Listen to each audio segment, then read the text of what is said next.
You and me, my best friend. I'm your assistant. I'm not your best friend. You've been my assistant for 3 years. That means you're my best friend. Parker, for the first year I worked for you, you insisted you call me by your old assistant's name, which was David. You are in control. Oh! Hello and welcome. My name is Amanda Salazar. I am the head of programming and acquisitions at Argo, and I'm very excited to be in conversation with some rather creative people today. So please join me in welcoming the creator and actor of Bad Assistant, Paige Klone, and actor Jason Schwartzman from Bad Assistant. Hello, you two. Hello, thank you for having us, Amanda. Thank you so much for being here. So we are going to get into the dynamic of you two in a minute, but I always like to start at the beginning. So Paige, can you take us back to the creation of the story and tell us kind of about where this film began for you? It began because I was an assistant for somebody who wasn't the best to work for, and I was interested in the idea of feeling like you can't say no when you are an assistant, and how that leads to doing things that you don't necessarily want to do. And I decided like what could be like the thing that you could take the furthest to a situation where you're like, I'm trapped in here, I can't get out, but I have to say yes. And so I just thought about moving a dead body, and that's where it came from. So can you maybe perhaps then describe a little bit more of, so you having this idea, but then I want to hear like a little bit more of how you flesh that out, like into a story for you. And You really feel like you can't say no? You couldn't say no? That sucks. Well, maybe, yeah. You should always say no if you don't want to do something that, yeah. Anyway, that's just we'll table that and have that conversation. Yeah, that's we'll get back to that. Yeah, okay. Just well, in the situation that I was in at the time, I felt like because I was young and I was trying to get into the industry and I was naive and I was being manipulated to think that without this boss, I couldn't be in this industry. Mm-hmm. I felt as if I was in a situation where I constantly had to agree to do things that I didn't want to do. For example, I had to sit on a porn shoot one time because he rented his house to a porn shoot. And I didn't necessarily want to do that. And I had to because of the situation. Mm-hmm. So I was 22 and I was young and I didn't know how to stand up for myself yet in the industry. And I thought it was an interesting dynamic where you want something so bad, but you don't know how to not cross lines and how to stay true to yourself. And in that situation, I was put in several circumstances where it was like, if I were still in Minnesota, I wouldn't have said yes to this. But because I'm in LA and I want to work in LA and I'm being told to work in LA, you have to yes and just keep going and just be at the bottom of the barrel. Then I found myself in circumstances that I was like, wow, I never thought would be here. Mm-hmm. But that was many, many years ago, and I have had different experiences, but that was my first experience in LA as a young creative. Mm-hmm. And I thought like that it's an interesting idea of how you can be manipulated into doing things when you don't necessarily want to do it because of a career or a dream, and how far you're going to take it for something that you really want. Right. Well, then I keep asking you, I'm going to keep prying a little bit, which is about your creative process. Like, why what is it then you taking that and almost fictionalizing it? At what point do you kind of separate the fiction from reality, and then it just forms almost something on its own, which is a film? Yeah. So obviously the whole thing is not reality. I've never moved a dead body, but it was the idea of what's like the worst thing that you could do. Like you could get in trouble by the cops. Your parents would be like, what are you doing? And just kind of yes-anding that and just expanding it to a situation where it's like, this is, to me, the epitome of what you should have said no to.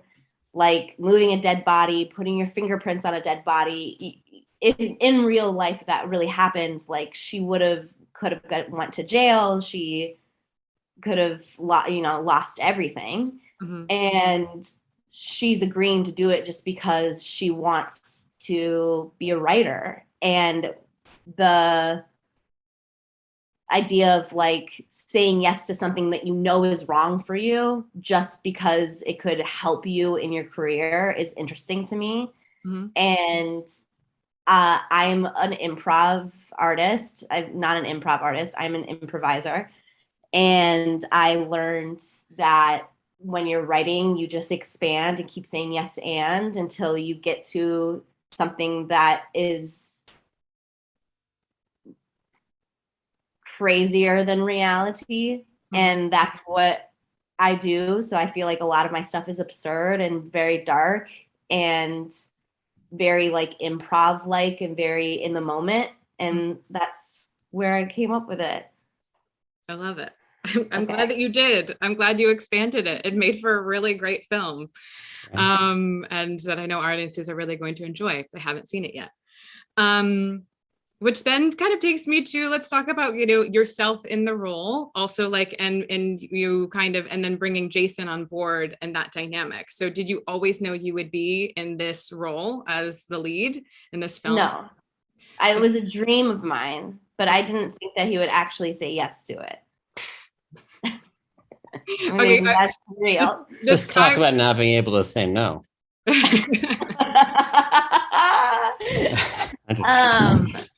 Yeah, I didn't picture it as Jason, but it was a dream of mine, and my friends kept on being like, you should just ask him. I was terrified to ask him. And eventually I did, and he was agreeing to it, and I couldn't believe it. And then we actually made it. Listen to me. I'm CCing you on one of the most fucked up things that's ever happened to me. Please reply. Yes. Jason, what's your version of that story? Were you also terrified? Of which part of it? Of which aspect?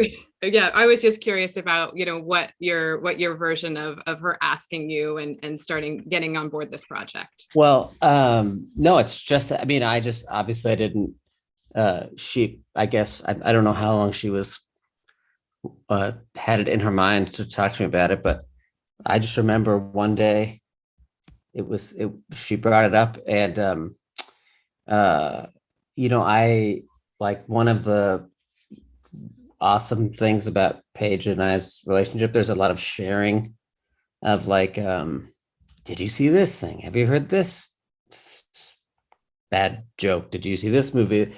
And also a lot of, would this be funny if this, just like a lot of ideas. And so I've always loved that about the communication. And then when she was talking about this idea, it just seemed like another step in a way of kind of just like sharing.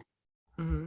It's like, instead of saying, would it be funny if, or would this be good if, it was like, would it be good if you did this thing that I'm thinking, It just felt like the next evolution. And then it was so funny, I thought, when I read it. And I don't know, I was just excited to do it. I mean, it was a blast. Driving home from the desert a few times was a little frightening, but other than that, it was fine. I'm not a really great driver.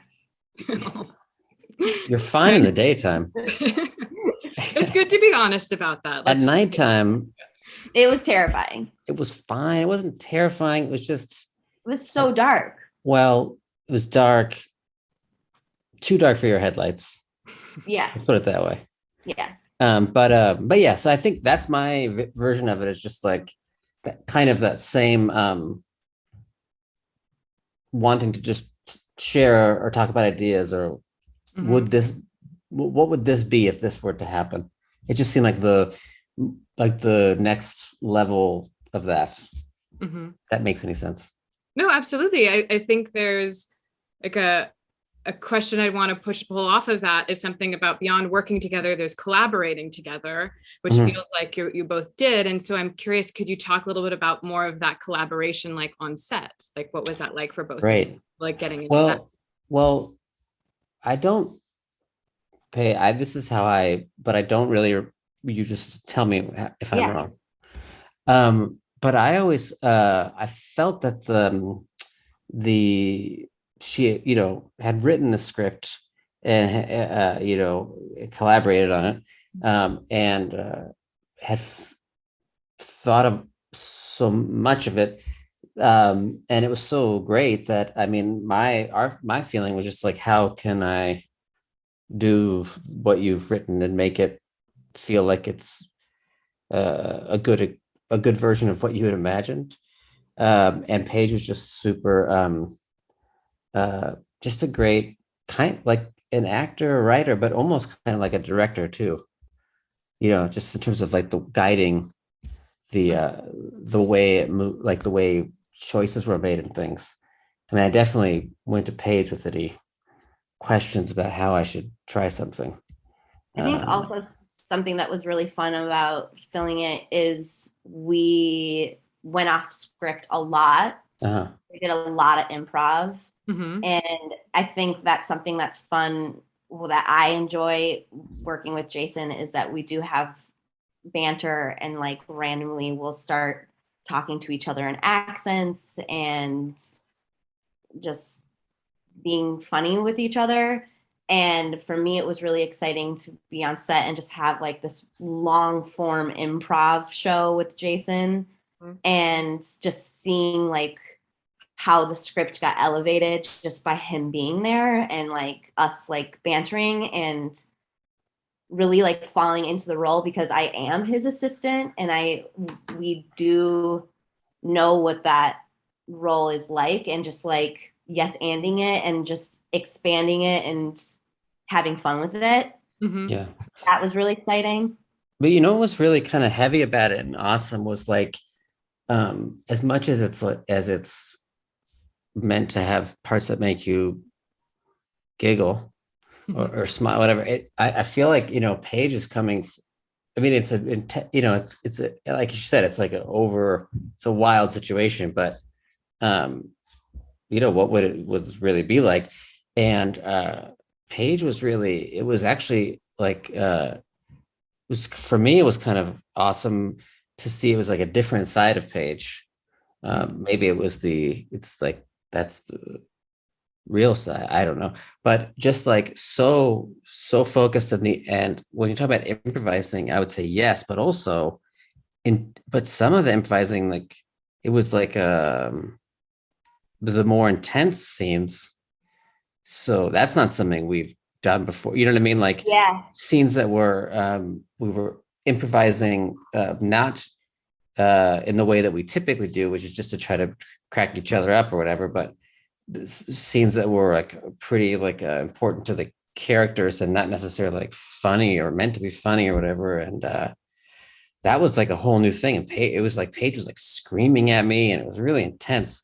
And I don't know, that was really a cool thing for us. I felt like, because we have like this one dynamic, the banter and the stuff like that, but then to be able to go off and like kind of like explore these new areas of more like serious, it was really cool. The first year I worked for you, you insisted you call me by your old assistant's name, which was David.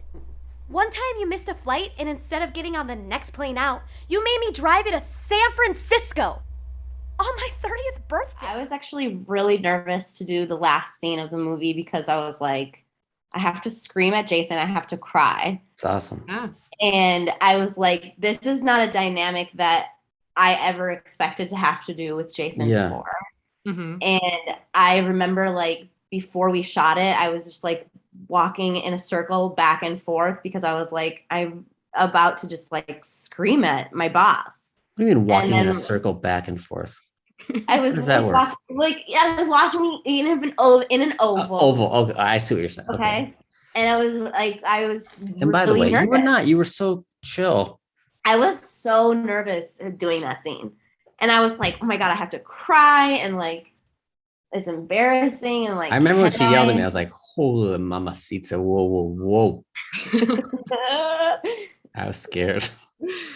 I'll say this, that scene is so incredible. And also it clearly shows the trust that you have with one another. Actors as professionals, you have a relationship outside of this film, and then you brought it into the film. And I think that's, again, it's what makes it work, is that trust. You could go to those places and kind of give yourself over to the characters. I also want to say that I think anything that's also positive about the movie comes from the catering. We were well fed by Stacy, my mom, Paige's mother, who flew out and cooked all the food for everybody. And I felt like we had good meals in our bodies. So I think that also provided us with the energy. It was nice to have a mom. It was nice. Like it was I know it sounds silly, but I'm serious. Like it was like her being there cooking for everyone. It was like a nice, like, it was like, I made this. How about try this? And it was just kind of like, it's like you're eating this positive energy of Paige's mom, who's clearly so proud of me. But it just was so, I swear it was pretty awesome. Yeah. I think it's a secret Shout out to the sauce. moms on the independent film sets. I love that. That's so lovely. Yeah, it was awesome. I do want to talk, you both kind of touched on this, and perhaps maybe you already answered it, but I want to maybe delve in a little bit more into kind of just the comedy. I mean, to make a good comedy is very hard, and you succeeded. And I think we've all referenced this now. I mean, it obviously came from a place that was, familiar, like you pulled from stories that you knew, but it also, like I said, because of that difficulty, I think a lot comes with the timing, cadence, and beats of everything. So I'm actually just curious for you both, like, how do you guys approach comedy or like the humor in things, and finding that the humor in the delivery and your cadence, whether on set or off? I'll let Paige take that. Everything's I'm not stepping into that trap. I'm not stepping into that trap. You go for that, Paige. Everything's a joke. And everything can be a joke. This could be a joke. The way, I don't know, everything's a joke for me. I think for me, like, I am heavily educated in improv, so every conversation turns to be like an improv show for me. Are there any questions you have that you want to know about me or anything? I'm feeling like I'm kind of in the mood to just talk about myself. No, I think we should just drive in silence for a little bit. I just need a little bit of a me break, if that's okay. All right. Speaking of this funny moment, being that you were saying there was so much improv on the set, to take us back to Bad Assistant, are there any things that were left out? Any funny moments you wish you kept in, or that you're keeping for future? The amount of material that we had in the editing room was unbelievable. It felt was like there a lot of stuff? It was so much stuff. And like, the story could have been edited in a total different way. Like, we would edit a scene and then be like, do we like this? And then edit it in a totally different way, total different, like, it I wonder how many different short films you could make with the same footage in different, like but very different. Like, that's interesting. That'd actually be cool to see if someone did that. I wonder how much footage. You have a lot of stuff. I bet. Yeah, a lot of stuff. Yeah, we had so much footage and so many one-liners. It was hard to see stuff go. It was like, there would be moments where it would be like, we would all like take a deep breath and be like, all right, we're letting that line go. Right. I'm gonna have a dining room table again. gonna be Can you crazy. imagine that? We're gonna Crazy. find a dining room table? Yeah. It's gonna be glass or wood. What's it gonna be? I don't know. I texted you last night that they moved it to 11. I told you, you gotta call me and tell me I got a text about an email. All right, sorry about that. Well, I would say with that, I love that there is perhaps many iterations of Bad Assistant that we could potentially see. I do hope that there is I could ask this question, Paige, what's next? There's been thoughts and talk of this, transitioning from a short into a feature. Is that correct? It is written as a feature. We're still trying to figure it out, see if we're able to do it, but it's written, it's there. It's much different than the short. And this happened there. No, Parker. Yeah. I'm not gonna dump a body for you. I know you're not. You're not. It has a different name. This time you see Sexual J, and you get to see Parker and Sexual J's relationship to each other, which is really special and really fun. And yeah, so we'll see what happens next, but anything can happen. Is Jason, do you want Jason, is your dream to have him in the feature film as well? The dream would be to have Jason. You never know with Paige. You never know. You never know what she's thinking. You're like, singing that? I don't know. Now that I know the end of this thing, I don't know. Given away. Why would I? Well, yeah, no, I'm just. I love it. All right. But it's cool been watching Paige try to adapt something longer out of a short, but not to be stuck, not trying to do the short, just a longer version of the short. It's really been interesting. It's a totally different structure. Mm-hmm. It's been cool to see the process. Oh, that's so great. Yeah. Well, we're going to wrap this up with just kind of, again, as Argo, who's going to be hosting Bad Assistant exclusively on our site, which we're so excited about. We just wanted to ask, and we're trying to, build a platform for short film and short filmmakers. So I have a question for you both. Answer it however you will. What does short film mean to you? I think short film to me means the beginning. It's for creatives to show what they have the capabilities of doing. And yeah, it's like the beginning of your career. It's like, this is what I can do. This is what I can show you. This is how I can create. And from there, hopefully you keep expanding and keep going. Yeah, that's a good answer. For me, I think that I agree with everything that Paige just said, but also, like, for me, I think of short films sometimes as like a good place to experiment with